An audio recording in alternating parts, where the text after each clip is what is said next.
행복하네요. 성가대 찬양을 함께 하나님께 드리니까 참 행복합니다. 지난주 화요일 날 애틀란타에 폭설이 내렸습니다. 저도 남쪽에서 올라왔기 때문에 그쪽 풍경을 대충은 짐작할 수 있지만 이 사진이 전송되는 사진들을 보고 정말 깜짝 놀랐습니다. 이 차들이 도로에서 움직이지를 못합니다. 그냥 주차장을 방불케 합니다. 뭐 트럭들이 굴러다니고 차들이 가만히 있어도 막 와서 쾅쾅 부딪히고 아예 차들을 놓고 집으로 가고 난리가 났습니다. 더 나아가서 이 마트의 슈퍼마켓에서 집으로 가지를 못해서 이 마트의 상품들 배열되어 있는 사이사이에 사람들이 손님들이 누워서 그냥 잠을 잡니다. 아이들이 학교에 등교를 했는데 집에 돌아오지를 못합니다. 부모도 데리러 못 가고 아이들도 집에 오지를 못합니다. 그래서 체육관에 모아놓고 각 학교마다 아이들이 다 거기서 잠을 자는 사진들이 전송이 되었습니다. 이렇게 전 도시를, 이게 큰 도시를 마비시켜버린 지난 화요일 날 애틀란타의 폭설량이 그런데 고작 2인치에 불과했습니다.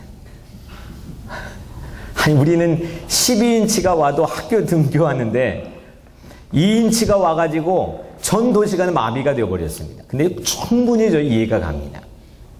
남쪽에서 왔기 때문에. 이 보고된 자료들, 기사들을 보니까 이 조지아주 스테이트 안에 제설 차량이 3대 있었답니다. 각 스토어마다 우리는 어디나 가도 뭐 전시도 있고 뭐 눈을 치우는 제설 용품들이 어디나 가나 있는데 그건 하늘의 별따기라는 겁니다. 눈이 와본 적이 매우 드물기 때문에 제설 용품에 대한 준비도 부족하지만 그게 서로 있다고 할지라도 그걸 매니지할 능력 자체를 상실해 있습니다. 그러니까 전도시가 마비가 되었습니다. 똑같은 아이스링크 위일지라도 우리 젊은이들 이렇게 신고 다니더만 이게 힐 오픈 뾰족 구두 아이스링크 위에 세워놓고 뾰족 구두를 신기면 그걸 걷게 하면 어떻게 할까요? 아주 우아하게 아름답게 걸을 수 있을까요? 막 넘어지겠죠. 불안정합니다. 근데 거기에서 아주 우리 저 뒤에 스케이트 잘 타시는 분이 앉아 계시는데 스케이트를 잘 타는 선수 같은 사람에게 거기 스케이트 신발을 신겨가지고 아이스링크 위에다 놓아두면 어떻겠어요? 어떻게 돼요, 그러면? 기면화 되는 거지, 이제. 막 아름다운 연기도 하게 되고 그 위에서 훨씬 더 엔조이하면서 스피드를 즐기게 됩니다. 이제 도로 바닥이 전부 다 노면 상태가 아이스링크 수준이 되었습니다. 애틀란타에 2인치 눈 내려가지고. 이렇게 경험이 부족하면 주변 사람도 봐도 그 불안정하게 보입니다. 근데 경험이 풍요하면, 경험이 많이 쌓여 있으면 그 사람의 인생이나 그 공동체나 민족의 역사를 보면서 스테이블합니다. 안정감을 갖습니다. 물론 그 경험이 절대적이라고 절대 생각하지 않지만 우리 어른들에게는 이 가장 큰 자산이 경험입니다. 이 경험이 가득 쌓여 있습니다. 우리 홍장로님은 한국 전쟁도 경험하셨죠? 그리고 또 일본 제국주의 시대에도 경험하셨죠? 20년도에 출생하셨으니까 그 연대에 이 경험이라고 하는 건 정말 무시할 수 없는 매우 중요한 자산입니다. 이 건강한 어른들이 사회 곳곳에 열정적인 멘토링을 할 수 있는 사회라고 한다면 그 사회는 매우 안정적인 토대를 이루게 됩니다. 예전에 마을에서 어른들을 보면 꾸벅꾸벅 인사하고 교회에서 장로님 뵈면은 뭐 이마가 땅이 닿을 정도로 인사하면서 존경을 표했고 어른의 역할들을 또 감당했습니다. 사회가 배가 고프고 어려워도 이 사회가 흔들리지 않았습니다. 안정적이었습니다.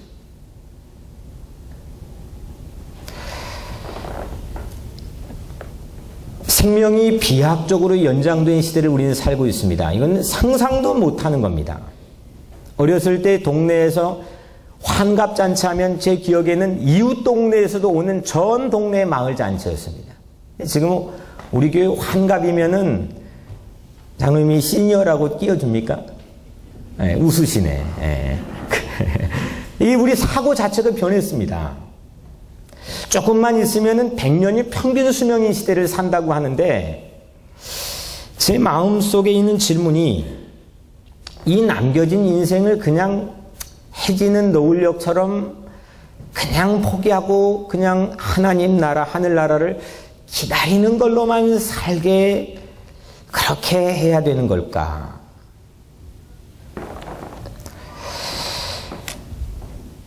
어떤 기사를 보니까 현재 나이를 50년 전의 나이로 환산하는 의학적이고 과학적인 방법들을 소개한 것을 봤습니다. 지금 50년 전이면 몇 년이에요? 1963년이에요. 1963년에 지금 내 나이를 계산하면 거기다 0.7을 곱하면 된대요. 그러니까 지금 나이가 70이 되신 분은 49세가 되는 거네요.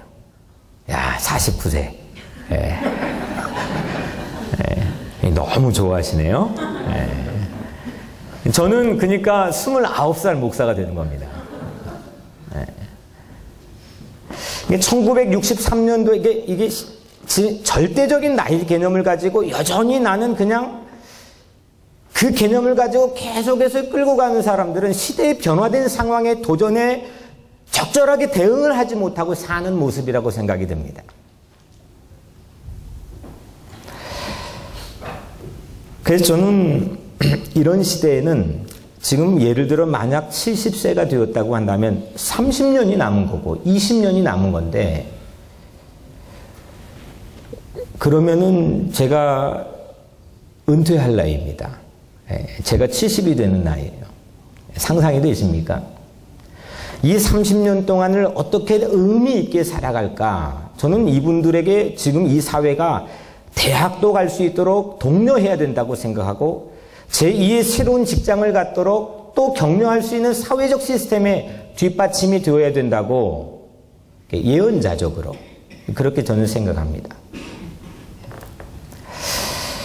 그러면 남겨진 인생을 젊은이들도 마찬가지로 또 연세 드신 어른들도 마찬가지로 어떻게 하면 내가 의미 있는 시간을 보낼 수 있을까? 이게 오늘 말씀이 던져주는 질문입니다.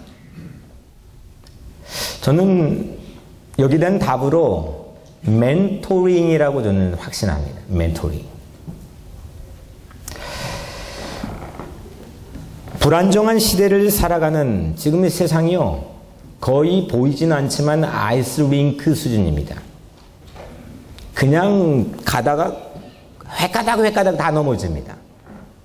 잘 가는 것 같은데 그냥 다 넘어집니다. 젊은이들도 마찬가지입니다. 떵떵거리면서 세상에 자신있게 질주했던 인생들도 뻥뻥 나가 떨어져 넘어집니다. 이 불안정한 아이스링크 시대에 신앙의 믿음의 유산을 든든하게 가지고 있는 예수의 인격을 닮아 있는 그런 어른들, 그런 멘토들, 그런 어른들이 이 사회의 다음 세대들에게 멘토링 할 수 있는 자산이 우리 교회에 정말 많이 있게 되기를 주 이름으로 축원합니다. 정말 중요한 겁니다.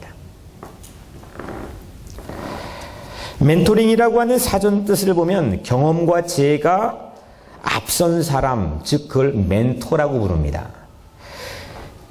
그 사람이 제자인 그 제자를 멘티라고 부르는데 그 제자에게 조언하고 육성하여 그 실력과 잠재력을 성장시키는 모든 활동을 멘토링이라고 부릅니다. 그러니까 나 혼자 일방적으로 가지고 있는 모든 경험의 유산을 막 쏟아붓는 게 아닙니다.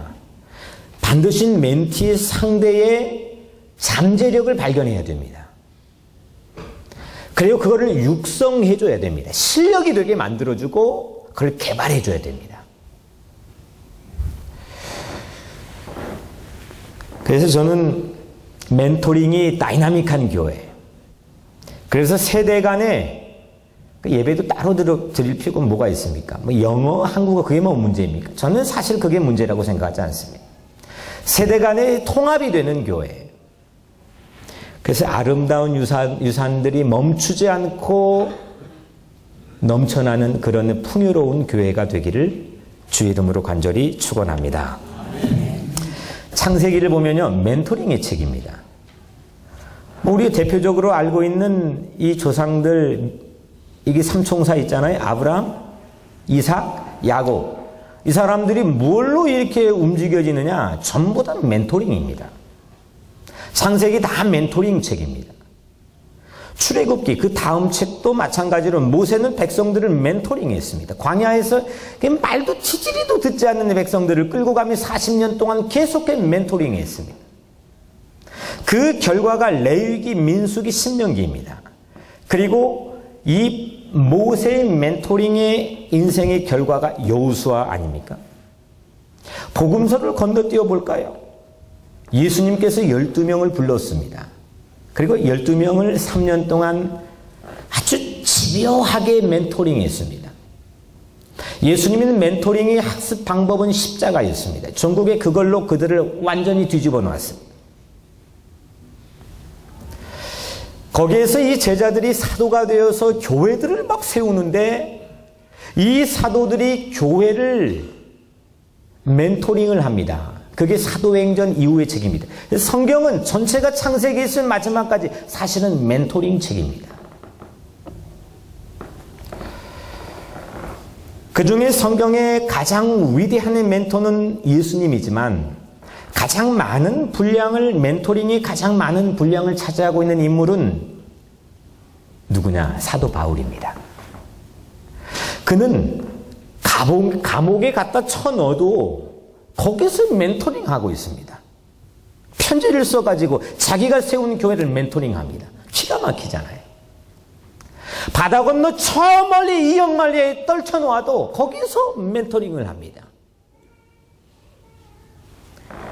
야, 대단한 멘토링의 탁월한 선구자입니다. 오늘 우리가 읽는 본문은 그 바울의 멘토링의 대표적인 스토리입니다. 바울이 대표적인 멘티 영적 아들인 디모데를 들어서 고린도 교회에 보내는 편지 내용입니다. 바울이 멘토링하는 이 심정을 오늘 첫 절에 보여주는데 14절에 내가 너희를 부끄럽게 하려고 이것을 쓰는 것이 아니라 오직 너희를 내 사랑하는 자녀같이 권하려 하는 것이라. 권하는 게 멘토링하는 거 아닙니까? 너 지금 부끄럽게 하려고, 너 나무라려고 지금 이 전장에는 막 인정사정 없이 쏟아부었거든요. 그러려고, 부끄럽게 하려고 한 게 아니라, 내 사랑하는 자녀같이 권하려고 지금 멘토링 한다는 겁니다. 바울의 멘토링의 기본적인 하트는 기분을 상하게 하려고 하는 게 아닙니다. 아버지의 자격을 가지고 하는 겁니다. 아비의 심정을 가지고 하는 겁니다. 단순히 가르치는 게 멘토링이 아닙니다. 티칭하는 게 멘토링이 아니라, 그러니까 교사와 멘토는 완전히 다른 겁니다. 멘토링은 무엇을 전해주는 것보다, 내 머릿속에 있는 정보, 인포메이션이나 난리지를 전해주는 것보다 어떻게 전해주느냐가 이게 더 중요합니다. 그래서 아비의 자격으로 전해줘야 됩니다. 그래서 캐톨릭에서는 세례를 받을 때마다 한 사람을 세워서 그 사람에게 Godfather, 대부의 자격을 줍니다. 이게 사실 우리 교회 전통인데 우리는 성도 전체에게 그 아비의 자격을 세례받을 때 줍니다. 살아오는 경험을 내가 이 정도 살았으니까, 뭐 지금 우리 어르신들, 내가 이 정도 살았으니까 이 살아온 경험을 내 자식에게도 또 내 주변의 젊은이들에게도 주입하자는 게 아닙니다. 그건 멘토가 아닙니다. 아끼고 그를 진심으로 사랑하는 마음을 가지고 그를 멘토링 해야 됩니다. 지난주에 제가 멘토링 책을 2권을 읽었습니다. 한 권은 한국 책이고 한 권은 미국 책인데, 한국 책은 제목이 이렇습니다. 멘토링 사역, 멘토링 목회. 그리고 또 한 권은 미국 책인데, 레기 캠벨이라고 하는 분이 쓴 Mentor Like Jesus입니다. 그러니까 뭐 예수님처럼 멘토링을 하자, 뭐 이런 내용이 쓰여 있더라고요. 이 저자의 레기는 미국에서 아주 유능한, 탁월한, 유명한 CEO입니다. 그리고 미국에 또 동시에 가장 영향력 있는 애틀란타에, 미국 전체 영향력 있지만 애틀란타에 있는 교회인데 저도 가봤습니다. 노스 포인트 커뮤니티 처치라고 아주 크기도 가장 속도로 성장도 했지만 실제로 미국 사회에 던져주고 있는 메시지와 영향력이 거의 탁월할 정도인 교회인데 거기 장로님입니다. 목사도 아니고 거의 장로님이십니다. 이 레기 캠벨이. 이 장로님이 2000년도부터 해마다 8명을, 차세대 젊은이 8명을 선정해서 한 달에 한 번 만납니다. 자기 집으로 초청을 하는데 3시간을 만납니다. 어떤 사람은 9시간 드라이빙해서 옵니다. 자신의 집으로 초대해서 1년 동안 멘토링을 하는데 자기의 실패한 거, 아팠던 거, 성공했던 거, 비전과 진리를 듣고 나누면서 또 매번 모일 때마다 성경 구절을 함께 묵상하고 암기를 하게 합니다. 그런데 그 중에 놀라운 인재들이 배출이 됩니다. 근데 제 눈에 더 확 잡힌 건 하나는 거기에서 놀라운 인재들이 배출되는 것보다 더 깜짝 놀란 건 그 글의 문체를 보니까 이분이 신이 났습니다. 이 레기는 이전에 유명한 삶을 살았던 어떤 순간보다도 훨씬 더 값지고 다이나믹한 인생을 살게 된 겁니다. 왜? 멘토가 되어서. 내 삶을 통해서 누군가를 기르고 양육하고 나눠줄 수 있었기 때문에.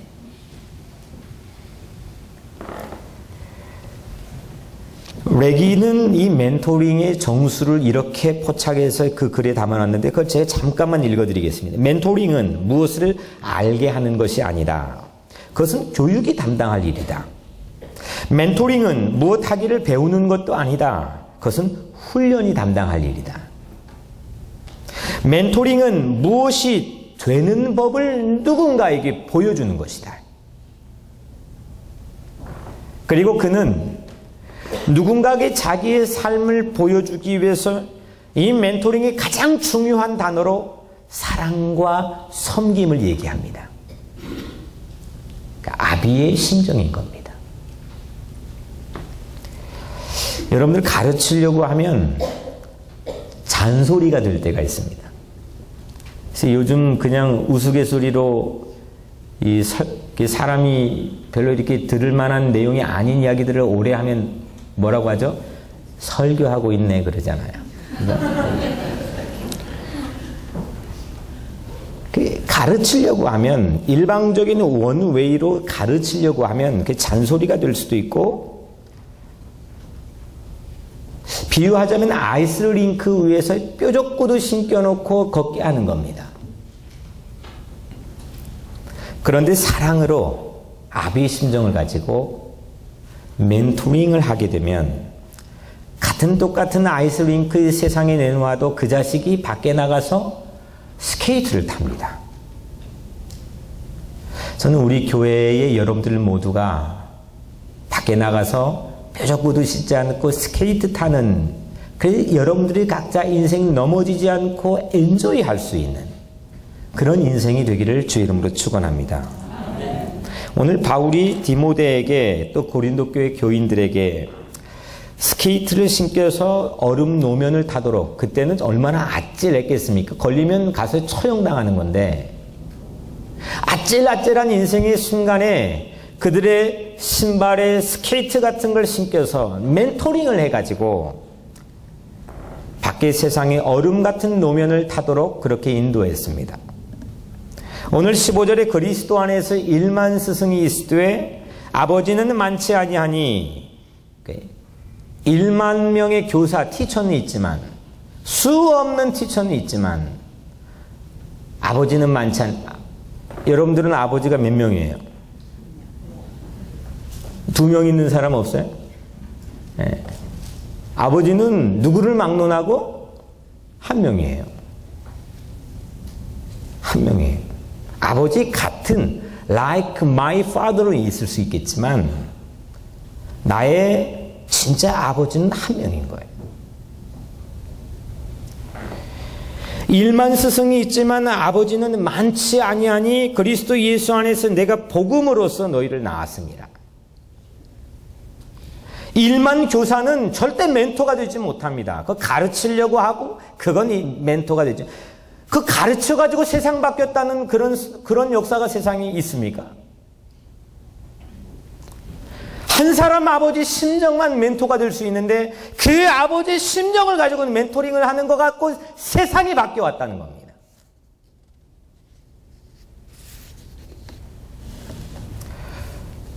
바울은 예수님 사랑 안에 아버지의 심정을 가지고 이 고린도 교회와 디모데를 출산을 했다고 고백합니다. 저는 우리 교회 이름이 뭐죠? 뉴욕 우리 교회예요. 네, 참 자랑스럽습니다. 뭐가 자랑스럽느냐? 여러 가지가 있겠지만 저는 우리 교회가 멘토링을 위해서 그래도 애를 쓰고 있는 교회라고 생각을 합니다.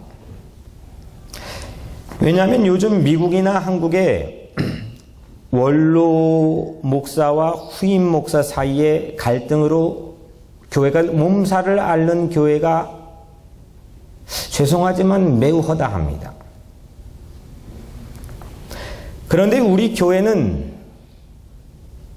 뭐 그냥 중간에 끼어서 목회하신 분도 아니고 35년을 개척해서 목회한 양희철 목사님과 그 뒤를 이어서 후임을 맡아 섬기고 있는 제가 아버지하고 아들의 관계라고 생각하기 때문입니다. 목사님은 늘 저를 위해서 아비의 심정을 가지고 기도하는 걸 제가 알고 있습니다. 그리고 오늘 예배를 마치고 저는 캘리포니아로 그 목사님에게 세배 인사를 하러 갑니다.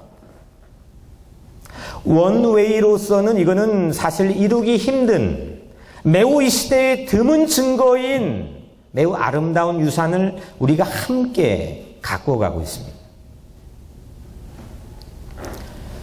우리 교회만의 자랑이 아니라 저는 오늘 이 모델이 우리만 혼자 만족하고 남 앞에 뽐내는 그런 자랑이 아니라 뉴욕을 향하고 세상을 향하고 우리 조국인 한국을 향한 겸허한 메시지가 되기를 주의 이름으로 축원합니다.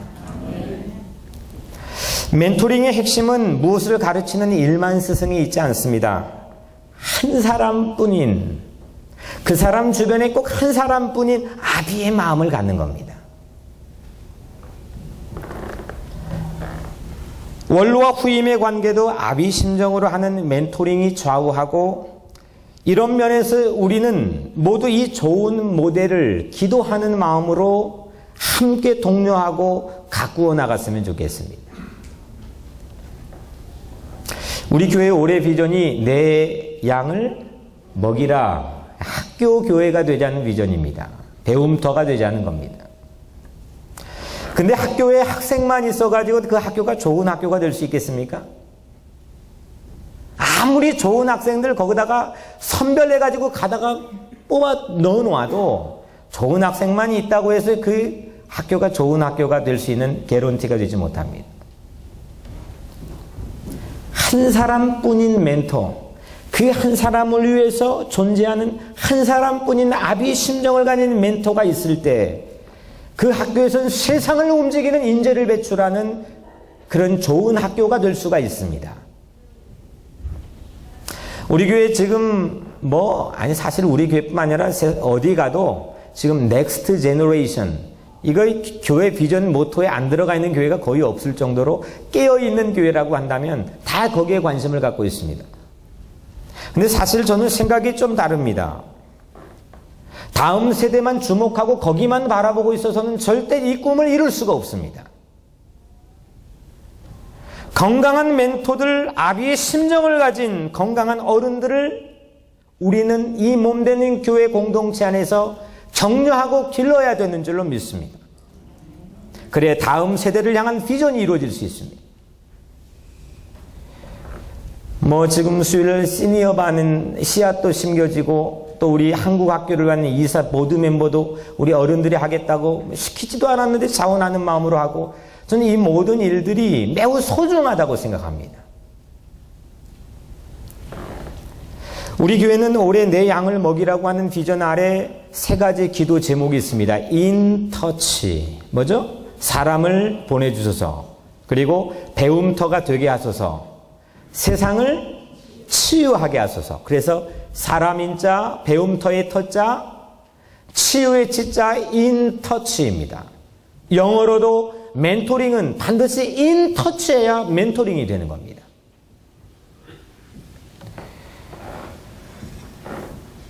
다음 세대를 복음으로 인터치하기 위해서는 먼저 멘토링 할 수 있는 멘토들을 보내달라고 기도해야 됩니다. 우리 교회 건강한 멘토들을 보내달라고 기도해야 됩니다. 건강한 어른들, 믿음의 유산을 물려줄 수 있는 그런 건강한 어른들이 세워져야 됩니다.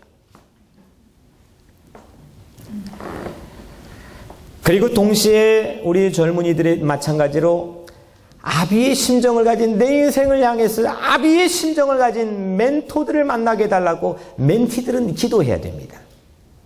제 인생이 횡재를 만난 게 한 가지가 있습니다. 어린 시절부터 그 화두 가지고 기도했는데 하나님이 참 가여웠던지 저에게 주신 축복 딱 한 가지는 기가 막힌 멘토들을 만나게 했습니다. 내 인생에 도저히 만날 수 없는 멘토들. 이게 얼마나 큰 축복인지 아십니까? 이거는 큰 컴퍼니를 딱 하고 넘겨준다 해도 바꾸지 않을 그런 엄청난 유산입니다. 오늘날 시대에 멘토링이 화두가, 미국도 그렇고 한국도 그렇고 화두가 되긴 했지만 진짜 멘토가 되고 멘티가 사모해야 될 기도 제목은 전혀 실종된 시대를 살고 있습니다. 인터치하지 않습니다. 각 가정에서도 여러분들이 인터치 멘토링의 사역이 매우 깊은 고민과 기도 가운데 다시 워킹이 되기를 주의 이름으로 축원합니다.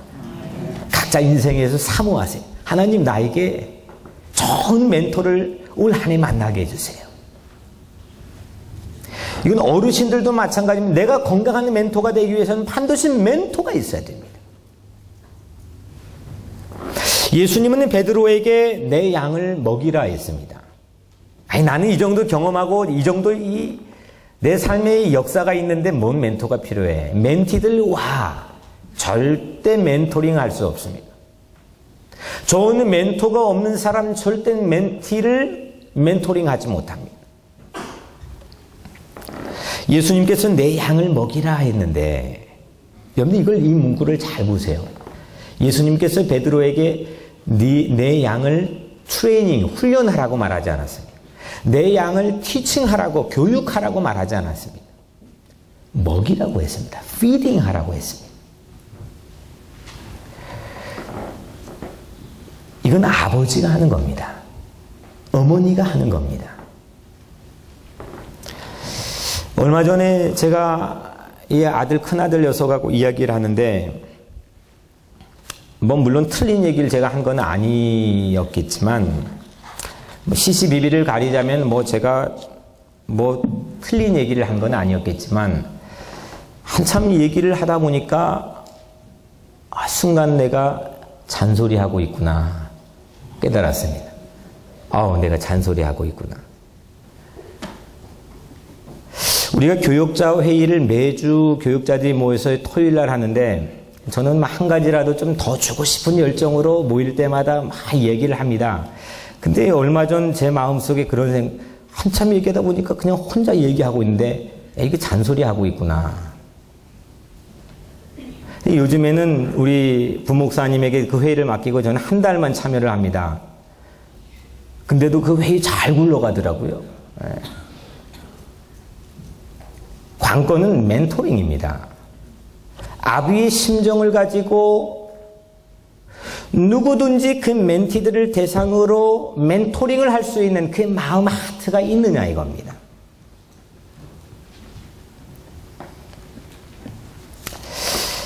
멘토링의 핵심은 오늘 바울의 마지막 절에서 드러나는데 그러므로 내가 너희에게 권하노니 너희는 나를 본받는 자가 되라. 본받는 자가 되라. 이 말씀은 멘토링은 내가 직접 행하지 않는 것을 하라고 하지 않습니다. 나는 하지 않고 너는 하라고 말하지 않습니다. 완벽해서가 아니라 행하는 것만 멘토링 할 수 있다는 겁니다. 결국 멘토링은 라이프로 가르치는 겁니다. 삶으로 가르치는 겁니다. 오늘 말씀 20절에도 하나님의 나라는 말에 있지 않고 능력에 있다 하지 않습니까? 사람 지식 갖고 변화시키는 게 아닙니다. 말 잘해가지고 그거 되는 게 아닙니다. 티칭의 은사나 스킬을 가지고 되는 게 아닙니다. 하트를 가지고 되는 겁니다. 사랑과 섬김 및 아비의 심정을 가지고 하는 겁니다. 사랑하는 성도 여러분, 예수님은 오늘 자신의 피와 살을 가지고 오늘 성찬을 통해 먹이는 멘토링, feeding 멘토링, 오늘 설교 제목입니다. 이 시처럼 운율을 맞추기 위해서 feeding 멘토링 했지만 좀 영어로 더 근사하게 feeding mentorship? 여하튼 먹이는 멘토링을 우리에게 성찬을 통해서 해주셨습니다. 이건 아비의 심정 아니면 도저히 불가능한 멘토링입니다. 이런 멘토링은 아이스링크 같은 세상에서 뾰족구도 신지 않고 스케이트를 신겨서 노면을 아무리 미끄럽더라도 즐기고 스피드하게 만들어줍니다. 이런 멘토들을 만나고 이런 멘토들을 사랑하며 삶을 나눌 수 있는 그런 멘티들을 만나기를 주의 이름으로 축원합니다. 그리고 마지막으로 요즘 세상이 교회를 멘토링하고 있습니다. 우리는 그 여론 인터넷을 보고 화들짝 놀랍니다. 이 교회 안에는 예수의 복음이 있는데 말이 되는 겁니까? 우리 세상을 이 교회를 통해서 세상을 멘토링할 수 있는 그런 권위와 능력이 있게 되기를 주의 이름으로 축원합니다. 그런 크리스찬이 되기를 주의 이름으로 축원합니다. 예수 멘토링으로 부모와 자식 간이 회복되고 그리고 교회와 교회 교우들의 사이가 회복되고 그래서 건강한 멘토를 보내주시고 배움터가 되게 해주시고 세상을 치유하게 해달라는 올 한 해의 세 가지 기도의 제목이 이 멘토링 사역 안에서 이루어지게 되기를 주의 이름으로 간절히 축원합니다. 기도하겠습니다.